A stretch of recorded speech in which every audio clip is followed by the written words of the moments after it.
Have you ever wondered what it takes to be a great athlete? How about what it takes to be a great mentor or a great advocate? Well, DeMoine Adams knows, because he's all of those things and more. DeMoine is the CEO of Teammates Mentoring, and he's made it his life's work to elevate the next generation of young people. He's a model of passion, principles, and leadership, all traits that he works tirelessly to instill in each of the 43,000 young people that have benefited from the Teammates program. From the fields of professional football to the boardroom and the C-suite, today's guest is a leader and youth mentor with a big story to tell.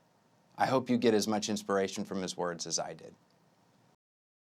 DeMoine, can you talk just a little bit about what is it that you're trying to accomplish at Teammates? What do you do, and how do you use strengths in that program?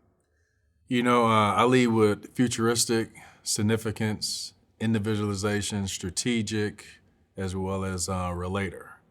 I'm trying to bring significance to the organization. Started by Tom and Nancy Osborne 32 years ago. This is a legacy that I want to make sure that it continues long term. And so to bring significance, to make everyone feel like they belong, a part of something special, particularly our students, which our mission is to help them to reach their full potential. That's really what it's all about. Now, can you talk a little bit more about how is strengths embedded throughout the organization? I know that in Coach Osborne's book, he talks about how mentors and mentees are actually paired based on their strengths. Can you talk about that process? You know, I'll start with co-founder Tom Osborne, who pretty much was in grad school with, the founder of just Strengths, Gallup in general. And for him to take that philosophy and bring it out to his football players to focus on what they do good instead of what they do wrong, their strengths instead of their weaknesses. When he started Teammates, he wanted to make sure that students, they had that same opportunity to identify what makes them uniquely gifted and talented. So we train our mentors to focus on that. Not what's wrong with them, but what's right about them. Not what they can do, but what they can do. So we train our mentors on that. And then even as an organization, one of our core values is strengths-based. So all of our staff, everything that we do, we look for the good. We focus on strengths because strengths is what leads to hope. And hope is the greatest indicator of success when it comes to our young people. Can you talk more about why that philosophy is so important? A lot of times the mentees that come into the program have, for most of their lives, been told what's wrong with them as opposed to what's right with them. Is that one of the reasons that you think that Teammates has taken hold and why the impact has been so strong, and if so, why? I do, and it's funny. We just had a staff day, and I always remind our staff, we're not normal, we're different. Because in society, if you think about going through an interview process, we always ask, what are your strengths and what are your weaknesses? A performance review. Here are some things that you do well, here are some things that you can improve. Society, we are wired to focus on what's wrong with us, what we can't do, our inabilities, our disabilities, our lack of abilities. And it's unfortunate that that's just our psychology makeup. But what I love about strengths, what I love about what we get to do with Teammates, we get to really do something that no one else is doing. We are helping young people become leaders instead of followers, which is different than the norm of society. We are focusing on what can go right instead of what can go wrong, which is completely different than social media. Everything that we're doing, when we talk about the future belongs to those who prepare for it. And we're preparing our future around strengths, around helping our young people really embrace what makes them uniquely gifted and talented. And I think when we do that, that's the solution. And hope, engagement, well-being, these are all things that we're really trying to figure out, what do we do after COVID? Well, I believe that Teammates Mentoring, we're ahead of the game because everyone else, they're still trying to figure it out. But Gallup is a great resource. We are fully invested. And at the end of the day, it's about our kids. Let's talk about you for a second, and let's even go back to way before you became CEO of Teammates. Can you talk about your own strengths journey when you first took strengths, when you learned about your top 5, and what you did to build upon those strengths to help become successful in everything you've done? Growing up in Pine Bluff, Arkansas, raised by my grandparents, I didn't really have a lot of confidence. Low self-esteem, low sense of self-efficacy. I would say most of my life was really geared around hard work, just putting my head down and just very observant, as an introvert. It wasn't until I joined Teammates mentoring as an employee where I took the assessment, discovered my top 5, and for the first time in my life, I now have confidence. I now realize there's nothing wrong with me. There's nothing wrong with the fact that I like to read. There's nothing wrong with me because I like to work all of the time. There's nothing wrong with me that, I'm so focused and I'm so serious about achieving goals. Because most of my life, I was told there was something wrong with me. Special ed classes, I stuttered. The fact that I was a slower learner than other people.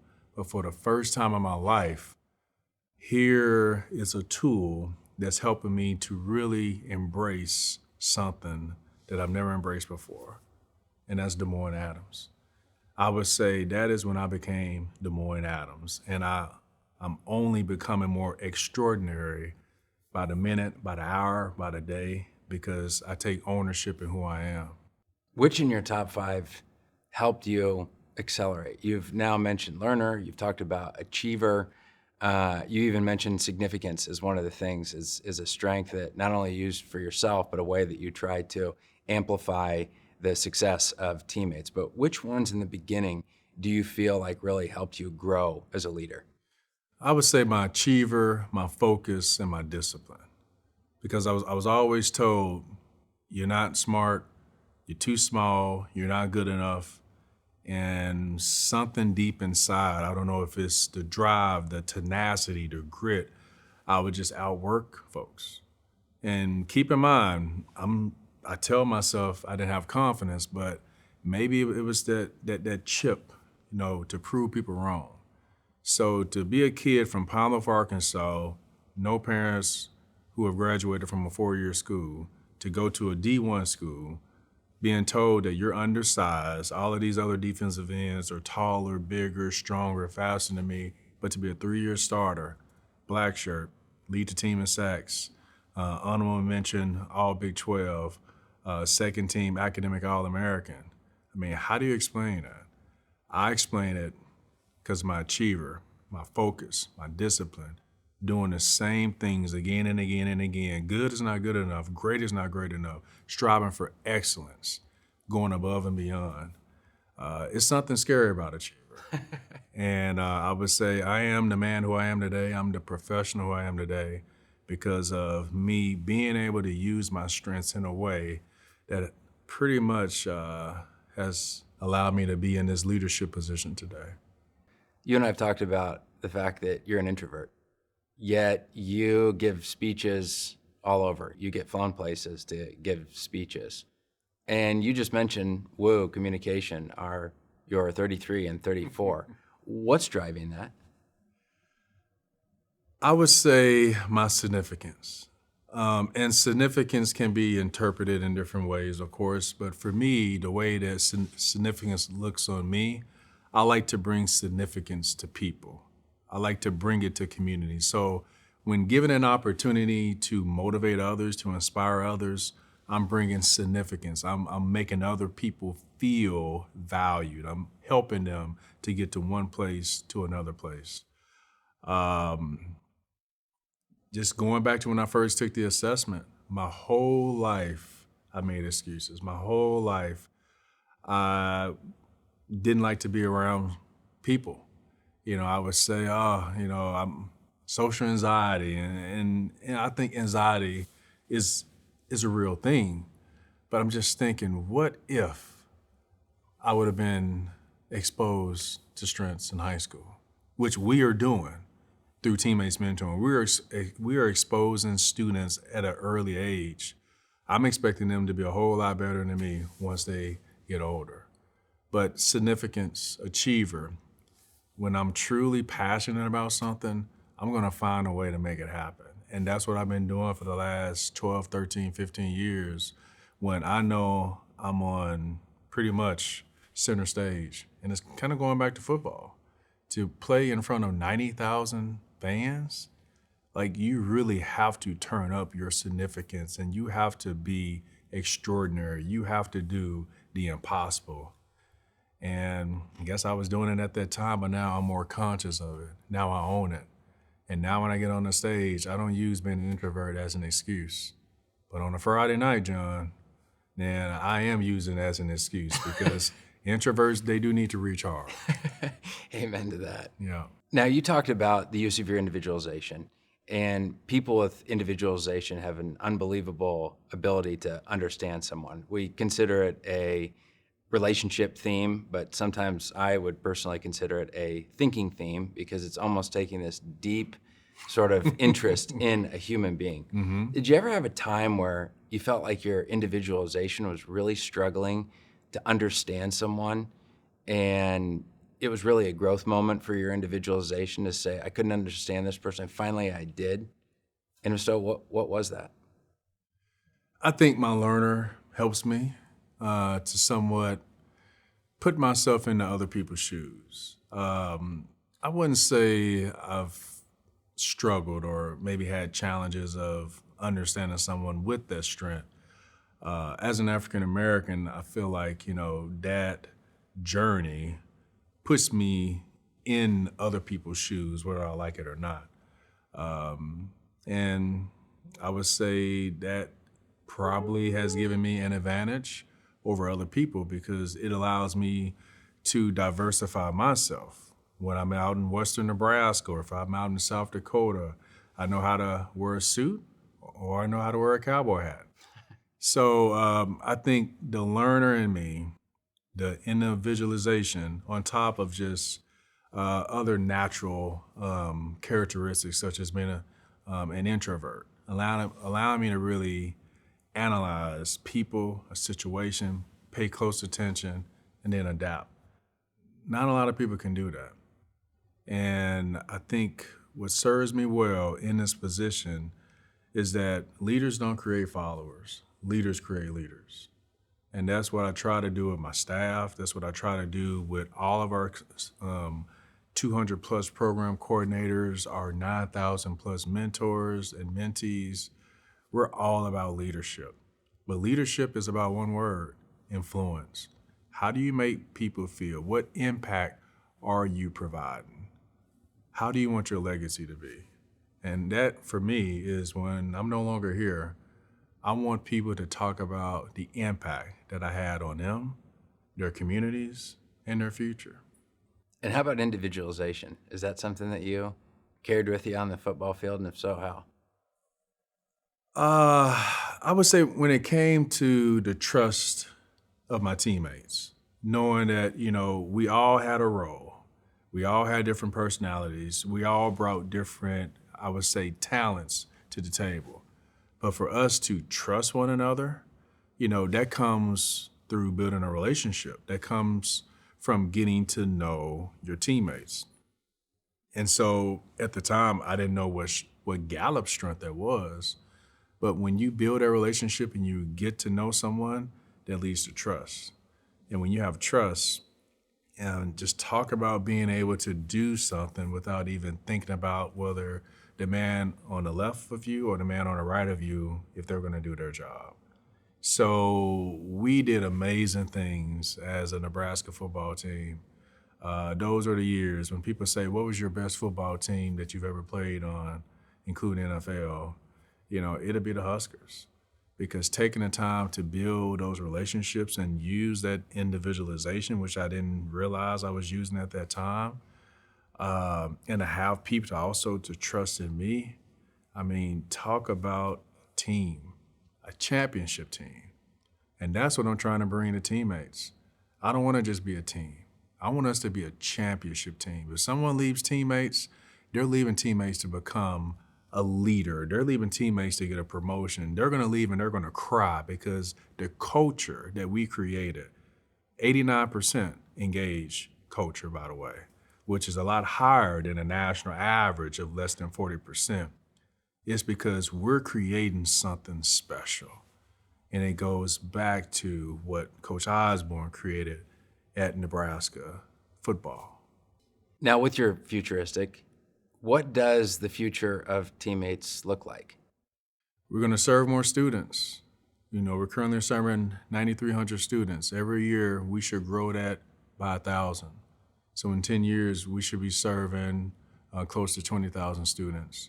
We would love to take teammates mentoring nationally, but we never want to jeopardize quality over quantity. We want to make sure that we have a solid foundation of sustainability to where people believe in our mission, they believe in what we're doing, to where we don't have to worry about fundraising. Because it shouldn't be about the money, it should be about the students, it should be about school districts seeing teammates as a partner. Community members, stakeholders, partners, foundations, businesses seeing teammates as another way of helping society, which it starts with our young people. And overall, creating leadership, making sure that our young people, the people that get to work with me, that we're a team. Teamwork is what makes the dream work.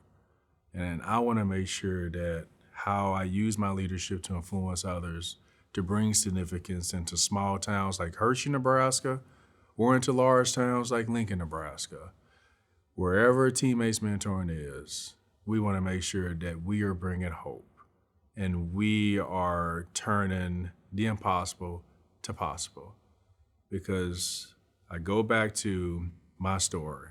How can you explain this kid from Palmer, Arkansas, who stuttered, parents didn't graduate from a 4-year school, special ed classes, 13 on the ACT the first time, graduated with maybe a 2.5, to going to one of the best colleges in the country, football, graduated, 3 years, master's, pursuing my PhD, and I'm leading an organization as a CEO. How do you measure that? Well, Gallup has been an incredible assessment to measure that. And how about Futuristic? How does a football player use Futuristic? I like to refer to mental reps is what we call it as football players. We visualize ourselves as a defensive end getting a quarterback sack before it happens. So as I'm going against the offensive line, if his hands are out, I've already visualized by taking mental reps what I'm going to do with his hands based on the placement. Am I going to swap him? Am I going to pull him? Am I going to do this? So taking mental reps, that is how I really use my Futuristic as a football player. And as a professional, it serves me well before going into any meeting. Preparation breeds confidence. And by me taking mental reps before I go into a room with people, board meeting, making an ask, I go in there already knowing what people may say, what people may ask, and what I'm going to already say. Preparation breeds confidence. Now, if there was a young person of the tens of thousands that have come through, teammates, and they learn that they have Futuristic, number one, and they say, I'd like to build on this, what advice would you have for them? You know, I live by this famous quote, once you see where you're going, then everything you do must correspond with where you're going. And so I would challenge that young man or that young lady, and I would say, here's your goal. Here are the things that you need to do. You need a game plan. Okay, you want to go to college? Well, you need to go to school every day. You need to make good grades. You need to stay out of trouble. You need to ask for help. And you need to do the same things again and again and again and again and again. And if you hit a bump in the road, guess what? It's okay. Because in the game of football, is it easy to score that touchdown? No. What happens along the way? You get tackled, you get hit, you get knocked down. But what do? You get back up. So condition yourself to take those hits. You're going to get tackled with bad news. You're going to get hit with discouragement. You're going to get knocked down with things that are out of your control. But that's the difference between winners and pretenders. Because winners know how to put their I in win. And you got to do that every single day. So that will be my challenge to them. Everything that they do must correspond with where they're going. Doctor, well, you need to like science. You want to be a lawyer or you want to be a teacher? Well, you need to like kids. You need to practice interacting with someone, looking at someone face to face. And these are all resources that we have in place for teammates mentoring because we know we have so many different forms of potential. And for us to be able to respect and honor all types of potential that students all possess, that's what makes us different. That's what makes us unique. And we like being different. We don't want to be normal. And this speaks a lot to co-founders Tom and Nancy Osborne. They wanted to do something that was completely different but unique. And that's the legacy that I want to continue. As a servant leader, I'm just here to serve. And my hope is that the Osborne family will be proud when I'm done with the work. And I wouldn't even say work, with the fun that I get to do every single day using my top 5 strengths. And how about strategic? Talk about how you use your strategic in your leadership or just how you've used strategic throughout your entire life. I would say my calendar controls my day, which is unfortunate. But I try to be strategic based on putting first things first, like, Stephen Covey talks about. What are my priorities? And at the end of the day, we have to fundraise every single year. So making sure that our donors are cultivated, our donors are, being stewarded, all the way down to making sure that all of our chapters, feel, connected, making sure that our staff are engaged. So strategically, I'm always thinking about how can I make others feel connected? And my significance allows me to make people feel a certain way. It's like a gift. It's like a superpower gift. And when people embrace their top 5 strengths, it makes them super. If you look at Spider-Man, he's just a kid, teenager, goofy, he has acne on his face. But what makes him super is when he focuses on his strengths every single day.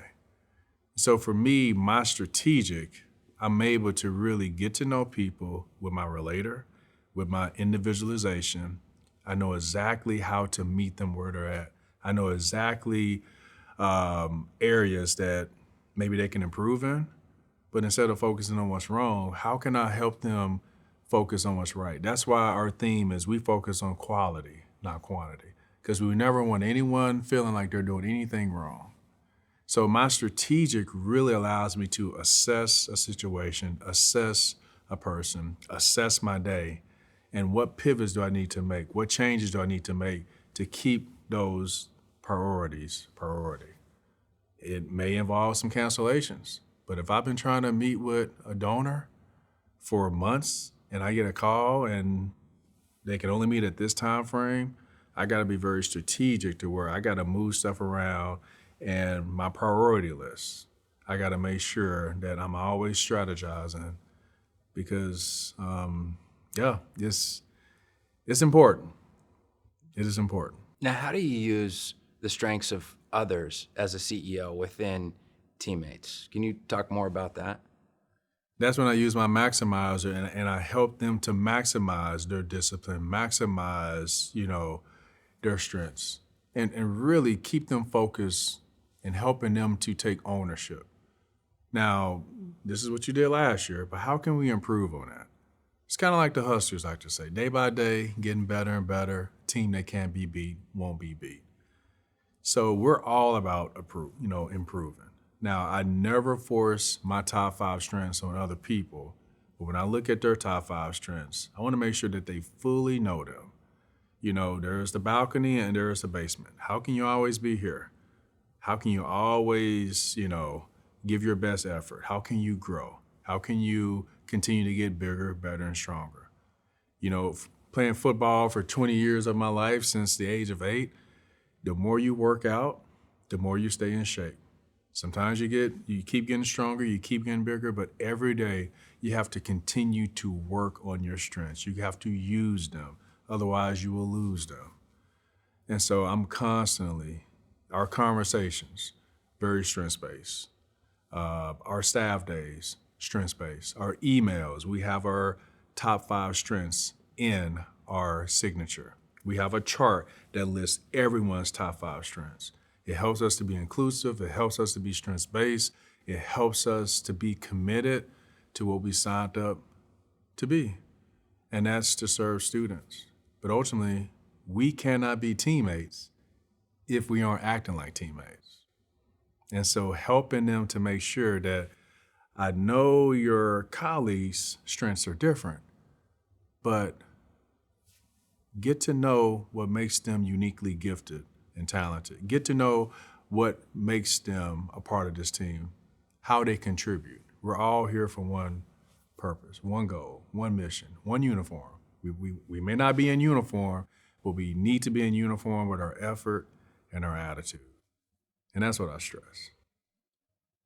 And I do consider myself a coach, not a boss. I don't like the word boss at all. And I would say the boss to coach training that I went through really, really helped me to understand the difference between being a coach and being a manager. And I am in no way, shape, or form a manager, but if I do manage something, I manage the strengths with my individualization. But when you have this sort of inability to turn it off, of course, one of the risks would be burnout. How do you confront that? Well, this is probably another achiever in me, but I work out every day, every single day. I do cardio maybe 3-4 days, and then the other days I'm lifting. So that's my outlet. I may get about 6 or 7 hours of sleep, which is probably not what a doctor recommends. But what's nice is I also balance out my strengths at home. As much as I want to be the best at work, I want to be the best father at home. I want to be the best husband at home. I want to be the best friend at home. I want to attend all of my kids' events. I want to be involved. I'm not looking at my phone. I want to be in that moment. So I would say one of the ways that I'm able to at least justify that I can never turn off my achiever is that I use that same achiever when I'm at home, trying to be the best that I could be as a family man. I've only spoken to a few football players about their top 5. But when you look back on your football career, what strengths were you using the most, and what strengths were you using in a unique way that might surprise those of us that have never played football and applied strengths on a football field? Achiever, for sure, 200% achiever. Because coming to Lincoln, Nebraska, Tom Osborne recruited me as a 6'3", 215-pound defensive end. Now, you think of your typical defensive end, 6'4", 6'5", 250 pounds or above. I was not normal. But he believed in me, and I had to continue to lean in on what did he see. Now, in talent, in a talent perspective, it was speed and strength. You know, I could run a 4.53, and I was bench pressing 405 pounds my freshman year. I didn't think it was a big deal. But I had so many other weaknesses in a way. I was undersized, I was short, I was small. Newspapers were questioning, how come this kid from Pine Bluff, Arkansas gets a scholarship? That just did something to my achiever. I saw an opportunity, and I did everything that I knew I needed to do to get to that goal. Because like I say, that once you see where you're going, everything you do must correspond with where you're going. I focused on all of the things that I needed to do to make a difference to get onto that field. And still to this day, it's hard to believe. Started for 3 years, led the team in sacks. No one believed that was going to happen, but I believed in it. Coach Osborne believed in it. He is also a mentor to me as well.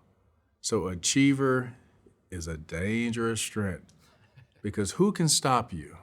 Who can defeat you when your biggest competition is you? No matter who says no, winners never quit and quitters never win. And that's the achiever in me. What advice would you have for somebody that gets their results and that they don't do anything with it? How can they better engage with it when they see those 5 words? Someone that knows their top 5 strengths and does nothing about it, they just let it sit at their desk, or they can say it out loud, here are my top 5 strengths. It's just like a person that walks into a gym, looks at the weights, thinking that they're gonna get bigger, better, and stronger. But if you're not gonna put in the time, energy, and work, to do something with those weights, that's that person. The person that actually embraces their strengths, that takes ownership in them, that uses them every single day, not just at work, but when they're not at work, with their family, that's that person that is lifting. They are using all of those tools and resources that are given by Gallup to get stronger, to get better. And they improve environments around them. They influence people around them. They are helping spot others and helping others to see what makes them uniquely gifted around them. Because that's really what it's all about. Going back to Maxwell's quote, leaders don't create followers, leaders create leaders. If you're gonna take the strengths, it's like you have this platform of resources that should make you bigger, better, and stronger. Taking it is one thing, but embracing them is a whole nother thing. DeMoine, thank you for your leadership at Teammates. Thank you for your leadership in the state of Nebraska and for everything you're doing for today's youth. Yes, sir. Well, I appreciate the opportunity.